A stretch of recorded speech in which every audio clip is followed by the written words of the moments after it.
समस्त आउटसोर्सिंग कर्मचारी एवं आसला गोटे बहुत बड़ खबर। आउटसोर्सिंग कर्मचारी मानकर दरमा बढ़ा सहित स्थायी नियुक्ति को लेकिन सरकार कले गोटे बहुत बड़ घोषणा। आउटसोर्सिंग कर्मचारी आसला गोटे बहुत बड़ खुशी खबर।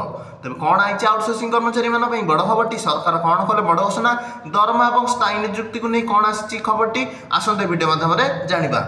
मुख्यमंत्री मोहन चरण माझी अध्यक्षतार लोकसेवा भवन ठारे राज्य स्वास्थ्य और परिवार कल्याण विभाग समीक्षा बैठक सोमवार अनुष्ठित हो जाइछि।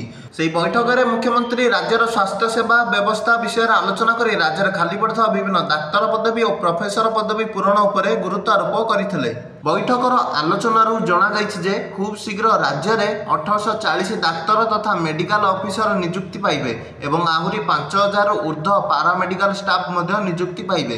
राज्य में समस्त स्थान में उपयुक्त संख्यार मेडिकल ऑफिसर नियुक्ति निमंते सुव्यवस्थाकरण प्रक्रिया करा सहित आदिवासी अध्युषित अंचल मानकरे अधिकार अधिक डाक्तर नियुक्ति प्रदान करने यह बैठक में मुख्यमंत्री निर्देश देते। माने 1480 जन डाक्तर और 5000 अधिक पारामेडिकल स्टाफ को नियुक्ति देवा निमंते बैठक में मुख्यमंत्री निर्देश देते। माने गोटे बड़ संख्यार आउटसोर्सिंग कर्मी मानक नियुक्ति मिलवाक जाऊँगी। तेज यह आउटसोर्सिंग कर्मचारी बड़ खबर। भिडियोटी जब आपको टिके भल लगा भिडियोटी लाइक करने चैनल सब्सक्राइब कर दिंतु।